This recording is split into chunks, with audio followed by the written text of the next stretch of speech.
Next question में लिखा है a parallel plate air capacitor of capacitance C is connected to a cell of EMF V।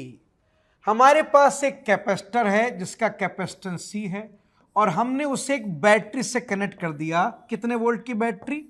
V volt की battery. ऐसे जब आपने कैपेसिटर को बैटरी से कनेक्ट किया होगा तो बैटरी ने कैपेसिटर को फुल चार्ज कर दिया होगा, इधर Q इधर -Q। चार्ज का फॉर्मूला क्या होता है? CV। इतना चार्ज दे दिया होगा और इसको एनर्जी भी मिल गई होगी ½ CV²। जब कैपेसिटर बैटरी से कनेक्ट हो गया है तो बैटरी ने उसे फुल चार्ज किया होगा, चार्ज भी दिया होगा साथ में एनर्जी भी। आगे पढ़ते हैं। And then disconnected from it. Battery ने पहले उसे चार्ज किया और बाद में हमने बैटरी को डिस्कनेक्ट कर दिया। अब क्योंकि आपने बैटरी को डिस्कनेक्ट कर दिया है तो अब इसका चार्ज फिक्स हो गया। बैटरी चली गई ना, तो अब इसका चार्ज ना कहीं जा सकता ना कहीं से आ सकता, तो अब इसका चार्ज फिक्स है। अब आप इसका चार्ज नहीं बदल सकते क्योंकि बैटरी चली गई है। अब आगे पढ़ते हैं। A dielectric slab of dielectric constant K which can just है बेटा ये, which can just fill the air gap of capacitor is now inserted in it। कहता है बैटरी डिस्कनेक्ट करने के बाद हमने इसके अंदर एक dielectric constant dielectric slab fill कर दिया है। जस्ट फिल का मतलब कोई जगह खाली नहीं छोड़ी, हमने पूरा स्पेस डाइलेक्ट्रिक स्लैब से भर दिया है। इससे क्या होगा? देखिए चार्ज का फॉर्मूला होता है Q=CV और Q को लिख सकते हैं ε0 A/d। यह आपका इनिशियल चार्ज था। अब क्योंकि बैटरी नहीं है तो न चार्ज कैपेसिटर का कहीं जा सकता न कहीं से आ सकता, तो स्लैब डालने के बाद भी चार्ज तो यही रहेगा। लेकिन स्लैब डालने से क्योंकि मीडियम बदल दिया है तो परमिटिविटी बदलेगी। ε0 एयर की परमिटिविटी है, डाइलेक्ट्रिक आने के बाद इसकी परमिटिविटी हो जाएगी K∈0। और वोल्टेज, सर वोल्टेज बदल गए होंगे। अगर कैपेसिटर बैटरी से कनेक्ट रहे तो बैटरी एक कांस्टेंट वोल्ट की सोर्स है तो वोल्टेज नहीं बदलने देती, लेकिन अगर बैटरी नहीं है तो वोल्टेज बदल सकते हैं। लेट अस से वोल्टेज कितने हो गए होंगे? V'। देखो दो चीजें अलग हैं। अगर कैपेसिटर बैटरी से कनेक्ट है तो बैटरी क्योंकि कांस्टेंट वोल्टेज की सोर्स है तो बैटरी किसी भी हालत में वोल्टेज नहीं बदलने देगी। लेकिन अगर बैटरी चली गई है तो अब वोल्टेज बदले जा सकते हैं। हाँ, लेकिन अब क्योंकि बैटरी चली गई और आपका कैपेसिटर अकेला पड़ गया है, वो किसी के साथ कनेक्ट ही नहीं है, तो चार्ज फिक्स हो गया अब इसका। तो इस केस में चार्ज तो वही रहेगा लेकिन वोल्टेज चेंज हो जाएगी। और क्योंकि चार्ज सेम है तो दोनों चार्ज को अगर मैं इक्वेट कर दूं, बिफोर इंसर्टिंग स्लैब का चार्ज बराबर कर दूं आफ्टर इंसर्टिंग द स्लैब, तो आप देखो वोल्टेज कितने आ गए। पहले V थे तो अब कितने हो गए? V/K।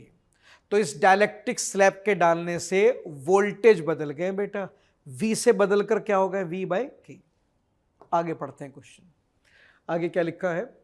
Which of the following is incorrect. पूछ रहा है कौन सा स्टेटमेंट इनकरेक्ट है। पहला, potential difference between the plate decrease K times. सही कह रहा है, आपका वोल्टेज V से बदलकर V/K हो गया है। बाई K का मतलब डिक्रीज हो गया, कितने टाइम्स? K। ये स्टेटमेंट तो ठीक है, उसने मुझसे इनकरेक्ट पूछा है। अगला, एनर्जी डिक्रीज K टाइम्स। कहता है एनर्जी भी K टाइम्स कम हो गई है। उसने एनर्जी के बारे में कहा कि एनर्जी K टाइम्स कम होगी। चेक कर लेते हैं। इनिशियल एनर्जी कितनी थी? Q²/2C। ठीक है, और C का फॉर्मूला क्या बेटे? ε0 A/d। d ऊपर ले जाओ तो इनिशियल एनर्जी थी Q²D/2ε0 A।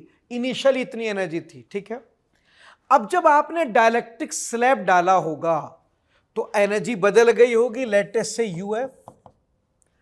क्योंकि आपका कैपेसिटर आइसोलेटेड है, किसी से कनेक्ट नहीं, तो डाइलेक्ट्रिक स्लैब के डालने से चार्ज पे कोई फर्क नहीं पड़ेगा, सेपरेशन आपने चेंज नहीं किया है। लेकिन आपने क्योंकि एक डाइलेक्ट्रिक स्लैब डाली है तो उससे परमिटिविटी बदल जाएगी, अब हो जाएगी के एप्सिलॉन नॉट। तो आप देख सकते हैं आपकी एनर्जी के टाइम्स डिक्रीज हो गई है, तो सेकंड स्टेटमेंट भी करेक्ट है, एनर्जी स्टोर्ड के टाइम्स डिक्रीज होगी, और हमें करेक्ट नहीं बताना है इसलिए इसको भी छोड़ देंगे। Change in energy stored is this much, पूछ रहा है एनर्जी स्टोर्ड में चेंज इतना होगा क्या।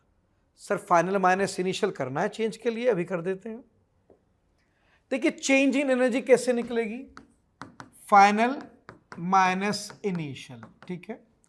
फाइनल एनर्जी क्या होगी, half C dash V dash square, C dash final capacitance, V dash final voltage, और इनिशियल एनर्जी क्या थी, हाफ सी वी स्क्वायर।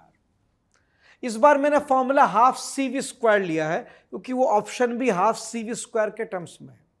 आपको पता है एनर्जी के 3 अलग अलग फॉर्मूले हैं, Q square by 2c, half C V square and half Q V. आप कोई सा भी लगा सकते हैं, इस बार मैंने ये लगाया। सी उसका इनिशियल कैपेसिटेंस, वी उसका initial voltage, C dash final capacitance, V dash final voltage. C initial capacitance था epsilon naught A by D, C dash final capacitance में एप्सिलॉन नॉट बदलकर क्या हो गया, कि एप्सिलॉन नॉट। भाई डाइलेक्ट्रिक स्लैब के आने से परमिटिविटी बदल जाती है, तो आप देख सकते हैं नया कैपेसिटर जो है वो के टाइम्स है सी के। तो आप देख सकते हैं पहला कैपेसिटर सी था और आफ्टर इंसेटिंग स्लैब बदलकर हो गया के सी। चलिए फाइनल एनर्जी में हाफ सी डैश, नया कैपेसिटेंस कितना हो गया, के सी। नया वोल्टेज अभी निकाला था हमने, कितना आया था, V बाई के का whole square minus initial energy half C V square. अब आप देखें चेंज इन एनर्जी कितना हो गया, half C V square common ले लें बेटा, तो यह आएगा 1 बाई के माइनस 1। आप दोनों टर्म में से half C V square common ले लेंगे तो यह आ जाएगा। एनर्जी में चेंज इतना आ रहा है और उसने भी इतना ही दिया है। आप देखो उसने एनर्जी का चेंज एग्जैक्ट ये दिया है, तो ये स्टेटमेंट भी करेक्ट हो गया। आगे, the charge on capacitor is not conserved, नहीं चार्ज कंजर्व्ड रहेगा। क्यों, क्योंकि बैटरी डिस्कनेक्ट कर दी गई है। पहले आपने बैटरी कनेक्ट की थी कैपेसिटर से, मगर आफ्टर चार्जिंग आप बैटरी निकाल के ले गए। अब क्योंकि आपका कैपेसिटर किसी के साथ कनेक्ट नहीं है, उसका चार्ज ना कहीं जा सकता ना कहीं से आ सकता, इस समय चार्ज कंजर्व्ड, हमेशा नहीं, इस क्वेश्चन में चार्ज कंजर्व्ड है। ये नॉट कंजर्व्ड कह रहा है, ये गलत हो गया। तो इनकरेक्ट स्टेटमेंट कौन सा हो गया बेटा, ऑप्शन डी हो गया। इस क्वेश्चन में कहा गया है एक capacitor is charged bye connecting A battery across its plate. हमने कैपेसिटर को चार्ज किया है बैटरी लगाकर, कैपेसिटेंस लेटेस से सी, बैटरी का वोल्टेज लेटेस से वी। इसको चार्ज मिल गया Q टू सी वी, और साथ में एनर्जी भी मिल गई होगी हाफ सी वी स्क्वायर इतनी। दोबारा पढ़ते हैं, a capacitor is charge by connecting A battery across its plate, it store energy U। हमने कैपेसिटर को बैटरी से चार्ज किया और उसने इतनी एनर्जी स्टोर कर ली है। आगे, now the battery is disconnected, अब बैटरी हटा देते हैं, हटा दो बैटरी को, ठीक है। चलिए बैटरी हटा देते हैं, मगर ध्यान रहे कैपेसिटर चार्ज हो चुका है, इसको वोल्टेज मिल चुके हैं, बस हमने बैटरी हटा दी। दोबारा पढ़ते हैं आगे, now the battery is disconnected and another identical capacitor is connected across it. हमने कैपेसिटर से बैटरी तो हटा दी, मगर बैटरी हटाने के बाद हमने इसके साथ एक और नया कैपेसिटर जोड़ दिया जो आइडेंटिकल था, उसका कैपेसिटर सेम था, मगर हमने उसे चार्ज नहीं किया, हमने डायरेक्ट जोड़ दिया। इसे चार्ज किया था, इसे नहीं किया, यानी कि दो कैपेसिटर हमने आपस में जोड़ दिए हैं, ठीक है। इससे क्या होगा, देखिए जब भी दो कैपेसिटर आपस में जुड़ते हैं, एज पर the theory of conduction charge flow करता है from high voltage to low, करता रहेगा जब तक कि दोनों के वोल्टेज कॉमन ना हो जाए, सेम ना हो जाए। कितने? देखिए कॉमन वोल्टेज का फॉर्मूला ये लिखा था C1V1 plus C2V2 divide by C1 plus C2। ये फॉर्मूला डायरेक्ट पढ़ते हैं। जब भी दो कैपेसिटर आपस में कनेक्ट होते हैं, कनेक्ट होते ही चार्ज ट्रांसफर होता है from high voltage to low until their voltage become same, और फाइनली दोनों के वोल्टेज सेम हो जाते हैं। तो अभी सेम नहीं है, अभी इसका पहले वाले का वोल्टेज V है और दूसरा वाला अनचार्ज उसका वोल्ट 0 है, मगर थोड़ी देर बाद दोनों के वोल्टेज कॉमन हो जाएंगे और इतने हो जाएंगे। फाइनली कॉमन वोल्टेज ये होंगे। C1 क्या था? C, उससे वोल्टेज दिया था initially V, C2 again C, और हमने उससे कोई वोल्टेज नहीं दिया था। ध्यान रहे क्लास में पढ़ाया जाता है कि फॉर्मूले में V1 V2 कौन से वोल्ट होते हैं? वो इनिशियल वोल्ट जो कैपेसिटर को आपस में कनेक्ट करने से पहले दिए गए थे। ये सब थ्योरी बेटा हम क्लास में पढ़ते हैं। V1 V2 इन दोनों के इनिशियल वोल्टेजेस हैं बिफोर कॉम्बिनेशन, Vc इन दोनों के फाइनल वोल्टेज हैं आफ्टर कॉम्बिनेशन। और आप देखो ये फाइनल वोल्टेज कितना आ गया? V/2 आ गया है। फाइनली दोनों को V/2 मिलेगा। अभी इनिशियली कॉम्बिनेशन से पहले वोल्टेज अलग अलग थे, थोड़ी देर बाद इन दोनों के वोल्टेज सेम हो जाएंगे, V/2 ऊपर और V/2 नीचे। क्या चाहिए उसे? उसे चाहिए then the energy stored by both capacitor will be. सब कुछ होने के बाद जो फाइनली एनर्जी स्टोर्ड होगी दोनों कैपेसिटर के अंदर वो कितनी होगी? देखिए एनर्जी स्टोर्ड का फॉर्मूला लगा देता हूं फाइनली। देखिए एनर्जी स्टोर्ड पहले वाले में कितनी होगी? हाफ C, और फाइनल वोल्टेज क्या हो गया? V/2। अगले वाले में दोनों का कैपेसिटेंस सेम दे रखा है और आफ्टर कॉम्बिनेशन वोल्टेज कॉमन हो गए V/2। आप इनको ऐड करें तो ये आ गया CV²/4। फाइनली दोनों कैपेसिटर की एनर्जी इतनी है। अब आंसर क्या देना है? सर आंसर उसने CV² के टर्म्स में नहीं, U के टर्म्स में दी है। U की क्या था? सर U तुम्हारे पहले कैपेसिटर की एनर्जी थी जो हमने निकाली थी हाफ CV²। अब बताओ फाइनल एनर्जी दोनों कैपेसिटर की कितनी है? CV²/4। और U किसे कहा गया था? फर्स्ट कैपेसिटर की इनिशियल एनर्जी को, जो कि हाफ CV² है। तो अगर मैं देखूं तो हमारी जो फाइनल एनर्जी आई है दोनों कैपेसिटर को मिला के वो CV²/4 आई है। और एग्जामिनर ने U किसको कहा था? फर्स्ट कैपेसिटर की इनिशियल एनर्जी को, जो कि हाफ CV² है। अगर मैं दोनों को डिवाइड कर दूं तो UF/U कितना आ जाएगा? हाफ। तो यहां से दोनों कैपेसिटर की फाइनल एनर्जी U/2 के बराबर आ जाएगी। तो हमारा जो फाइनल आंसर होगा बेटे वो हो जाएगा B। चेक कर। इस क्वेश्चन में लिखा है a network of 4 capacitor, capacity equal to C1 की वैल्यू दे रखी है C, C2 की वैल्यू है 2C, C3 की वैल्यू दे रखी है 3C और C4 की वैल्यू दे रखी है 4C। सारी values given. The ratio of charge on C2 and C4, हमें C2 और C4 के चार्ज का रेशियो चाहिए। मान लेते हैं C2 पे चार्ज है Q, तो आपको पता है C1, C2, C3 ये तीनों कैपेसिटर एक के बाद एक कनेक्ट हैं और बीच में कोई जंक्शन भी नहीं है। जब डिवाइसेस एक के बाद एक कनेक्ट हो without any junction in between, they are considered in series combination. तो क्योंकि ये तीनों सीरीज में हैं तो इन तीनों के चार्ज सेम होंगे। जो चार्ज C2 को मिलेगा वही चार्ज किसको मिलेगा? C1 को और C3 को। इन तीनों का चार्ज तो सेम होगा। हाँ C4 सीरीज में नहीं है, इसका चार्ज मान लेते हैं Q'। ठीक है। अच्छा अब मैं काम करता हूं, ये जो तीनों सीरीज में हैं इन तीनों को कंबाइंड करके एक कैपेसिटर बना देता हूं।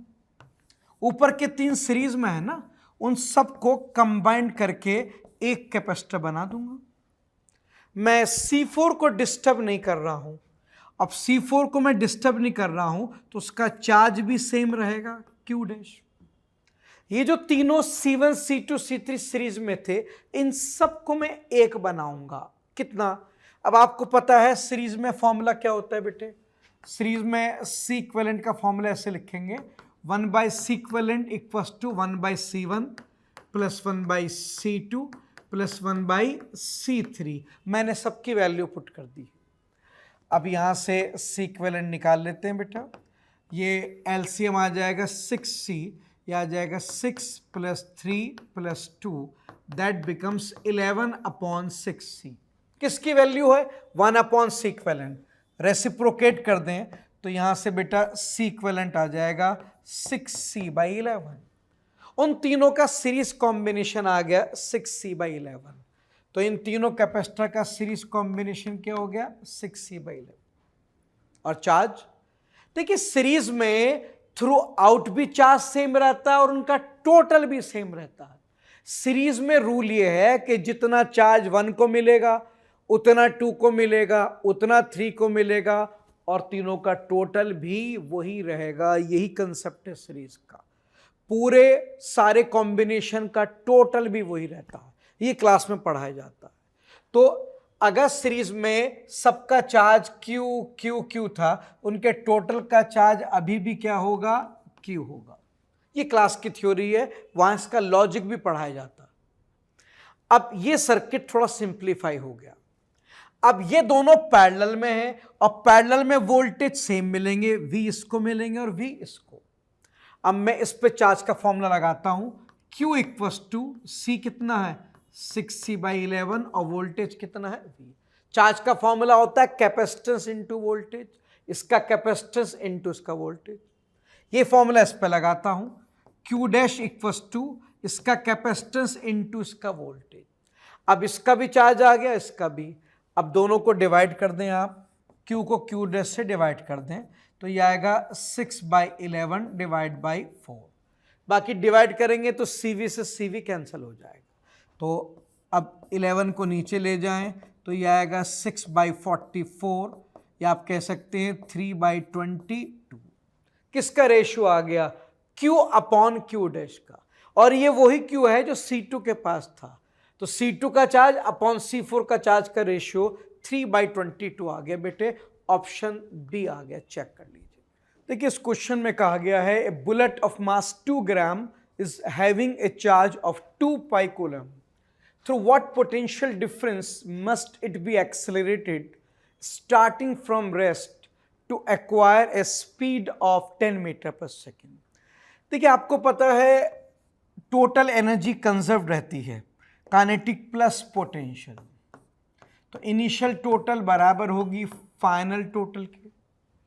Initial kinetic plus initial potential का सम बराबर होगा final kinetic plus final potential जी का सम, राइट। इनिशियल काइनेटिक 0 है क्योंकि लिखा है स्टार्टिंग फ्रॉम रेस्ट, इनिशियली वो रेस्ट पे था। पोटेंशियल जी को लिख सकते हैं charge into initial potential. Final kinetic energy होगी हाफ m फाइनल स्पीड का स्क्वायर, और फाइनल पोटेंशियल सकते हैं charge into final potential, right. अब इसको इधर ले आइए तो यह आ गया आपका Q VI minus VF equals to half m final speed का स्क्वायर। यह है potential difference. Initial minus final का मतलब है loss in potential. Potential difference into charge क्या होगा? ये होगा Q into delta V equals to half m final speed का स्क्वायर। अब यहां पर हम चार्ज की वैल्यू पुट कर देते हैं। चार्ज दे रखा है 2 माइक्रो कूलम, वो पाई नहीं है बेटे, वो माइक्रो है। 2 इंटू 10 की power -6 into delta V। Charge मैंने पुट कर दिया 2 माइक्रो कूलम और डेल्टा V निकालना है। हाफ मास कितना है? 2 ग्राम, केजी में कन्वर्ट कर लेना। फाइनल स्पीड है 10। अब ये इधर ले जाइए तो डेल्टा V आ गया, ये 2 से 2 कैंसिल होगा बेटे। ये आ गया आपका इंटू 100 डिवाइड बाई 2 इंटू 10 की पावर -6। तो डेल्टा V आ गया 5 इंटू 10 की पावर 4, जिसे मैं लिख सकता हूँ 50 किलो वोल्ट। आपका ऑप्शन बेटे ये बी ऑप्शन आ जाएगा, 50 किलो वोल्ट। चेक कर लीजिए।